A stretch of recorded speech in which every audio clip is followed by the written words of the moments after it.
सीधी 28 दिन वो लड़की की रिपोर्ट आती है, बाद प्रेग्नेंट हो जाती है। वो तो महीने 2 महीने बाद आएगी। आपने उन्हें अलग कर दिया, अब उस बच्चे का क्या होगा? मुझे क्या लग रहा है कि लीगल रिलेशनशिप आ गई तो लोग शादी करना छोड़ देंगे। पढ़ने के बाद तो फिर इसको खत्म। वो पहले लोग छुप के करते थे काम, जिसको आज समानहीन दृष्टि से दिखता था, आपने उसे लीगलाइज कर दिया। इसमें प्रतिशत नातेदारी का जिक्र, सामाजिक संबंध से जनित बच्चे होंगे तो उनको भी हमने राइट दे दिया, प्रॉपर्टी में राइट दे दिया। इसको हमने कह दिया पहले इस्तेमाल करें फिर विश्वास करें। तुलसी जी को बहुत अच्छे से समझते हैं क्योंकि पेशे से वकील भी है, एडवोकेट है, तो समझ लेते हैं यूनिफॉर्म सिविल कोड को। क्योंकि हम जब जाते हैं कई जगह जा रहे हैं तो लोगों को यूनिफॉर्म सिविल कोड समझ नहीं आ रहा है, इसलिए अभी हम देख रहे हैं कि कुल मिला के लोगों का जो रिएक्शन है वो न्यूट्रल है। लोग इतना इसके प्लस में बात कर पा रहे हैं और माइनस में बात कर पा रहे हैं, तो इसको थोड़ा विस्तार से समझ लेते हैं और जनता पे छोड़ देते हैं कि यूनिफॉर्म सिविल कोड को लेकर उनकी क्या राय है।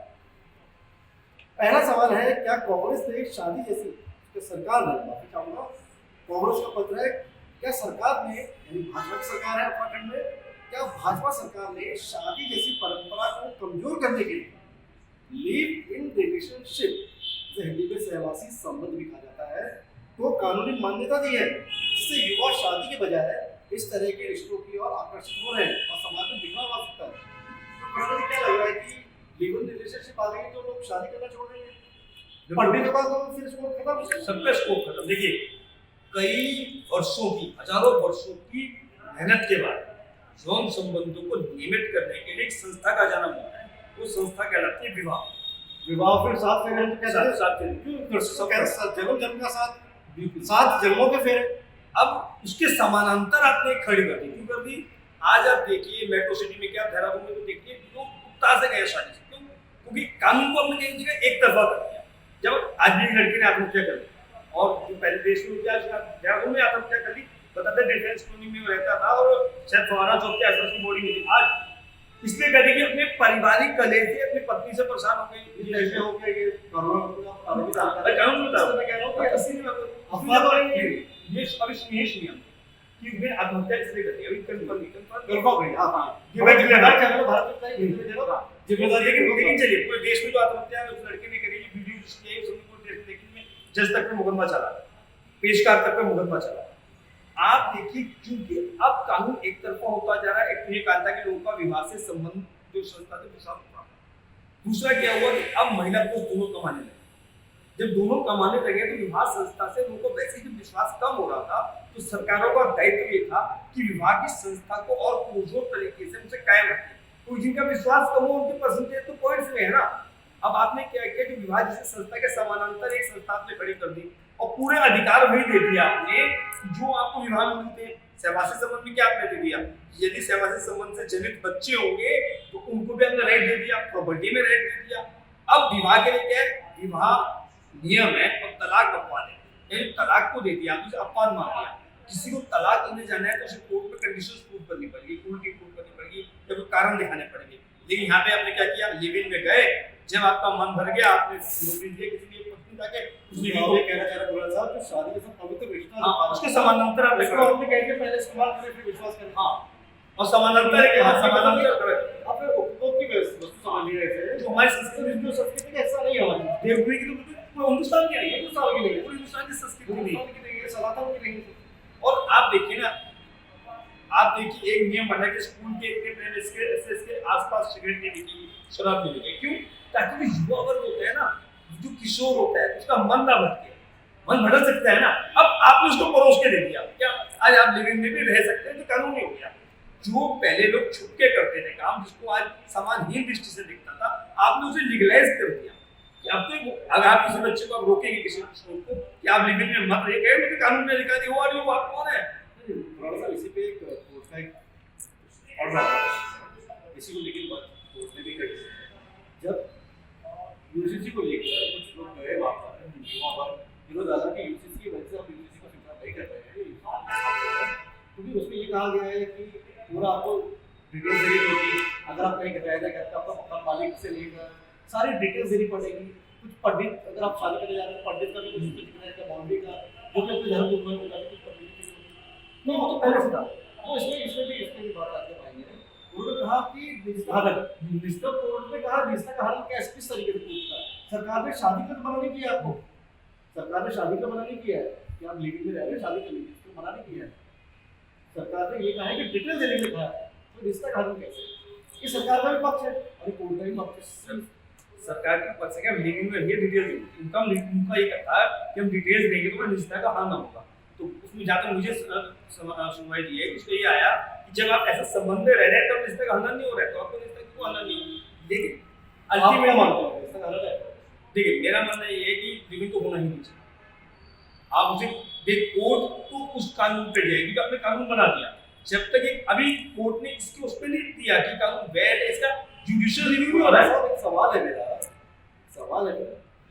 जब एक लड़की और लड़की की शादी को निश्चित की गई और शादी ही नहीं, मैं कहूँगा एक रिलेशन, एक संबंध बनाने की भी एक डिसाइड कर दी गवर्नमेंट ने, और सरकार की बात करो, कानून की भी परिभाषित है।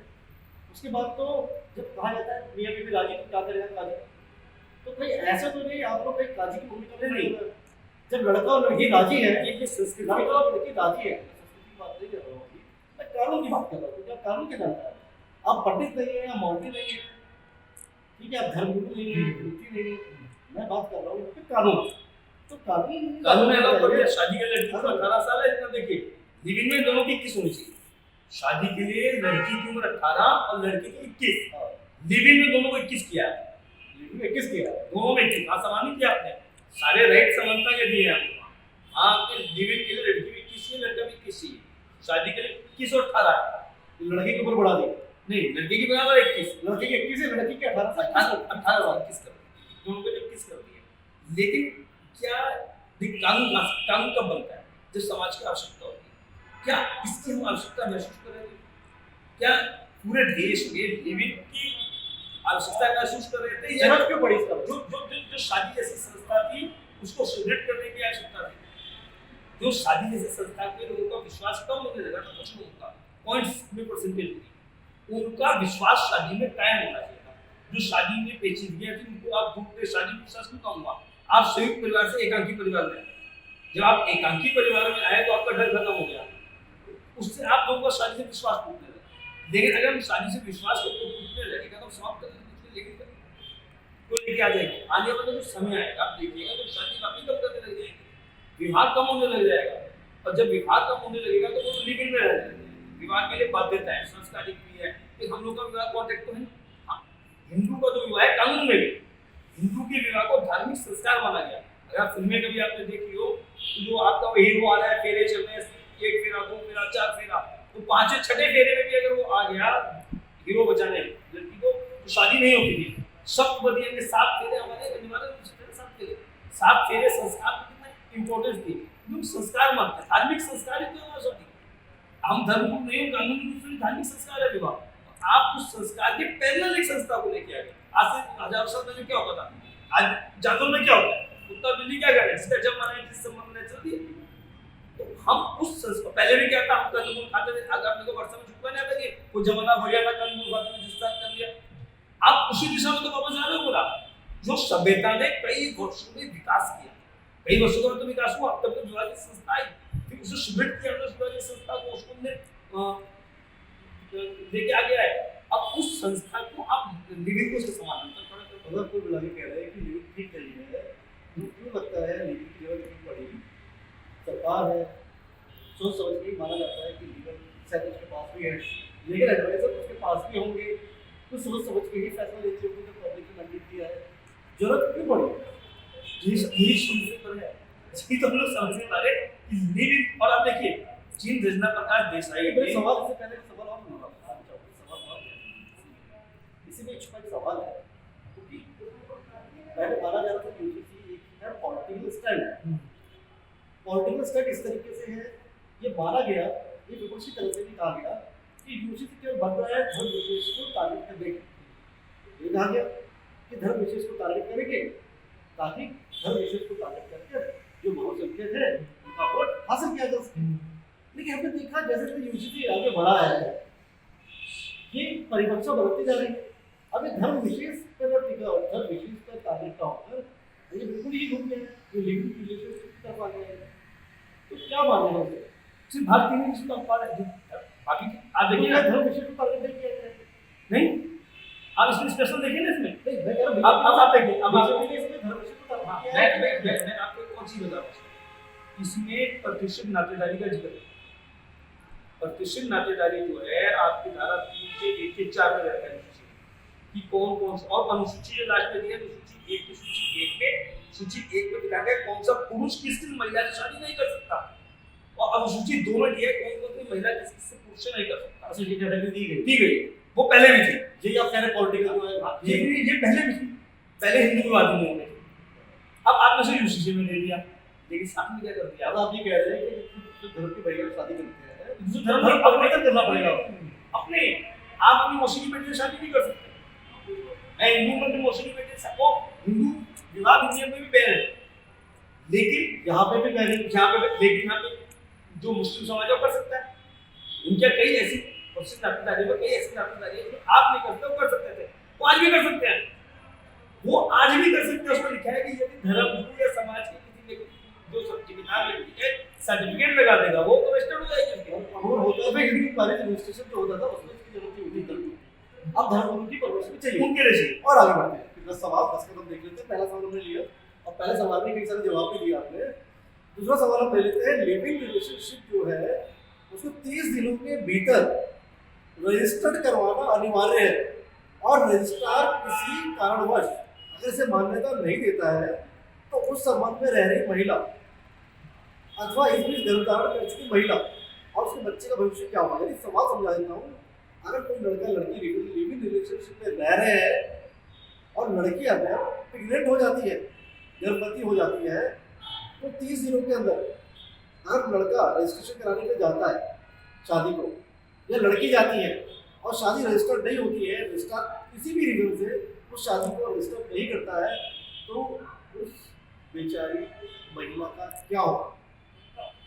इनका स्टैंड है, कांग्रेस का स्टैंड है, ऐसे में उस पीड़ित महिला अथवा गर्भधारण कर चुकी महिला के बच्चे के अंधकार में भविष्य से चिंतित है कांग्रेस पार्टी। विपक्ष का रोल है, निभा रही है, लेकिन जनता पे एक सवाल है, क्या उसको भी ऐसे लगता है, वो सहमत है या असहमत है? इसमें क्या है, इसमें आप बोलिए क्या? हाँ, एक मान लीजिए एक जो रजिस्टर्ड होती है 1 तारीख को, वो लिविंग में 1 तारीख को भी आ जाता है, दोनों लोग आगे। मान लीजिए 1 मार्च को कोई लड़का लड़की एक साथ रहने को कमरे में हो गए, एक कमरा लेते हैं किराए पे और लिविंग में रहते हैं, और लिविंग में रहना शुरू कर देते हैं। 28 मार्च को मान लीजिए एग्जांपल, वो 30 दिन के अंदर जाना है, 28 मार्च 25 मार्च किसी भी वो जाके नहीं ऐसे नहीं करते, वो जाते हैं रजिस्टर कराने रजिस्ट्रार के पास, और रजिस्ट्रार कुछ भी कारण से तो सहमत नहीं है, उनका जो भी कारण एक्ट में दिए हैं, वो कहते हैं कि आपको लिविंग की आपकी परमिशन नहीं है, वो खत्म कर देता है, ठीक, आप अलग नहीं होगा, अलग रहिए अपनी। इस दौरान 25 दिन 28 दिन में लड़की की रिपोर्ट आती है, प्रेग्नेंट हो जाती है, वो तो महीने 2 महीने बाद रहेगी, आपने उन्हें अलग कर दिया। अब उस बच्चे का क्या होगा और उस महिला का क्या होगा, जो घर में पैदा बच्चा उसका क्या होगा। ये बहुत बड़ा सवाल है, ये भी थोड़ा समझा देते हैं। जैसे खुराना जी ने बताया जो एडवोकेट है, बच्चे का क्या होगा तो महिला का क्या होगा, क्यों कहीं ना कहीं ऐसा तो नहीं, अगर वो बिटिया अबॉर्शन कराती है, महिला अबॉर्शन कराती है, तो क्या ये भ्रूण हत्या को बढ़ावा देना नहीं होगा? और सरकार भी कहती है कि नहीं, भ्रूण हत्या एक जघन्य अपराध है, एक जीवन है, एक जीवन को आप खत्म कर रहे हैं, तो उस अपराध से कैसे बचेंगे, ये एक बड़ा सवाल है। इसकी जटिलता को समझना पड़ेगा, थोड़ी जटिलताएं हैं, और हमें उम्मीद है कि सरकार भी इस पर सोच विचार कर रही होगी, क्योंकि हो सकता है खामियां हो, क्योंकि पहला स्टेप आपने लिया, उत्तराखंड में पहला एक राज्य उत्तराखंड बना यूपी कानून को लागू करने वाला, तो कुछ खामियां हो सकती है। कांग्रेस कह भी रही है कि कहीं प्रयोगशाला तो नहीं बना दी उत्तराखंड। अब आगे बढ़ते हैं, तीसरा सवाल है, क्या लिविंग रिलेशनशिप को कानूनी मान्यता देने से समाज पर नकारात्मक प्रभाव पड़ सकते हैं और देश में अराजकता व अनैतिक आचरण बढ़ सकता है? ये सवाल भी हम जनता पर छोड़ देते हैं कि वो इससे सहमत है असहमत है।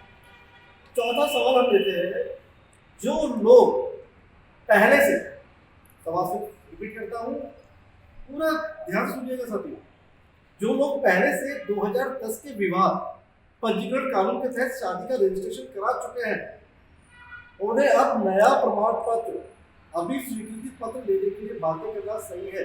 यानी उनकी शादी 2010 से पहले रजिस्टर्ड है, 10 के बाद ये लिखा, जो लोग पहले से 2010 का एक्ट है ना, अच्छा एक्ट, उत्तराखंड विवाह रजिस्ट्रेशन नहीं, यानी उत्तराखंड के अंदर शादी हुई है, उत्तराखंड के एक्ट में उत्तराखंड अनिवार्य विवाह रजिस्ट्रेशन नहीं, उत्तराखंड अनिवार्य विवाह रजिस्ट्रेशन अधिनियम, रजिस्ट्रेशन अधिनियम, यानी जिनकी शादी 2010 के बाद या 2010 और उसके बाद, 2010 के बाद उसमें रजिस्टर्ड होगा।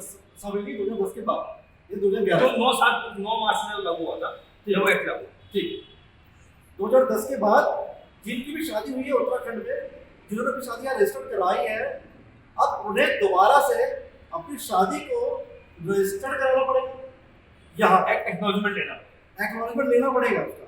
उनको क्यों आ समझिएगा, फिर बोल रहा हूँ, फिर रिपीट कर रहा हूँ सवाल, क्योंकि लोग नहीं समझ पाए।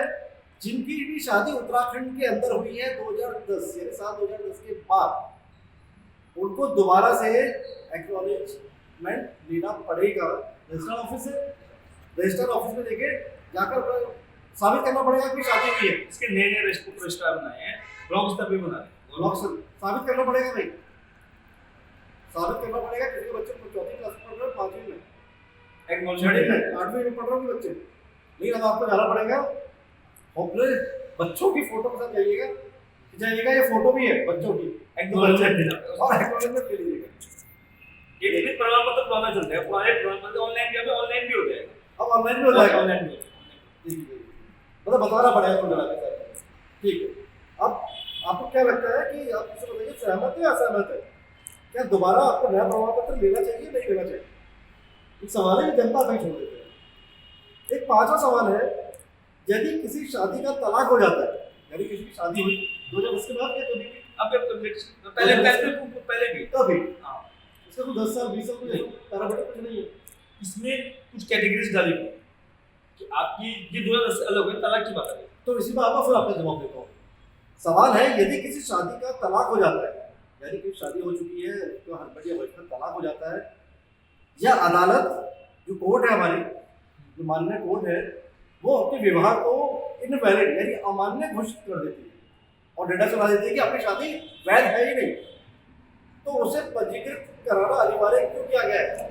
यानी कि ऐसा कहना है वकील साहब का कि जो यूसीसी का जो नया कानून है, उसके अनुसार अगर किसी की शादी हुई है और उसका डाइवोर्स हो गया है, या कोर्ट ने अपनी शादी को अवैध घोषित कर दिया है, उसके बाद भी उसको अपनी शादी को रजिस्टर्ड कराना पड़ेगा। ऐसा अनिवार्य क्यों किया जाए? ऐसा नहीं है कि देखिए साहब, मुझे थोड़ा समझाइएगा, आप आपकी तरफ समझना चाहते हैं, अगर किसी डाइवोर्स हो गया है, वो वैध तो करवाया जाएगा, जब वैध करवाएगा तभी तो वो बेनिफिट ले पाएगा। इसकी डेट थोड़ा बताइए। अब वैध अवैध कौन तय करेगा? यानी कि एक जो जुडिशियल ऑफिसर है, फैमिली कोर्ट के जज ने आपका उसको अवैध घोषित कर दिया, तो क्या अब सब रजिस्ट्रार उसको एक्नॉलेज करेगा? सब रजिस्ट्रार उसको एक्नॉलेज करेगा, तो जज है, जज के उसको वो एक्नॉलेजमेंट का उसने अमान्य कर दिया, उसको उसके बाद वो काउंटर उसको साइन करेगा। अभी कह रहे हैं कि एक तरह से उदाहरण के तौर पे आसान भाषा में समझा दूं, सुप्रीम कोर्ट के किसी ऑर्डर को मानना है कि नहीं मानना है, बाबा वो उसको रजिस्टर कर रहे हैं। आज से पहले कभी तलाक रजिस्टर नहीं होता था, क्यों रजिस्टर कर रहे हो? आज से पहले क्यों नहीं होता था? उसका रीजन क्या था? विवाह रजिस्टर करो। इसमें क्या क्या बताया गया? वो कारण ये डाटा इकट्ठा करो, मतलब आप ये दिखाना चाह रहे हैं कि कोई विवाह हुए कि प्रयोग हो रहा है ना, हमारे उत्तराखंड में प्रयोगशाला बना दिया। आप ये डाटा इकट्ठा करना चाह रहे हैं, कितने विवाह हुए थे, कितने तलाक हो गए, कितने अमान्य हो गए। तलाक कोई अच्छी खबर है क्या? तलाक तो शुभ अनुमति है क्या? किसी का विवाह जब टूटता है क्या वो शुभ अनुमति है? किसी भी कारण से इसका कोई परिवार टूटे, कोई दुखद अनुमति का आप रजिस्टर्ड भी कराएंगे, उसको रजिस्टर करने के लिए आप वहां जाएंगे, क्यों इनको नहीं करा रहे? यानी आपके जो एक कड़वा आपके जीवन का एक कड़वा पल था, जो कड़वे लम्हे थे, उन लम्हों को भी आपको आधिकारिक रूप से रजिस्टर करना पड़ेगा। जो जब एक कोर्ट की डिग्री क्या लगता है आपको करवाना चाहिए, नहीं करवाना चाहिए? कोर्ट की डिग्री से ऊपर क्या? कोर्ट की डिग्री से ऊपर क्या? कोर्ट से ये भी जनता को छोड़ देते हैं।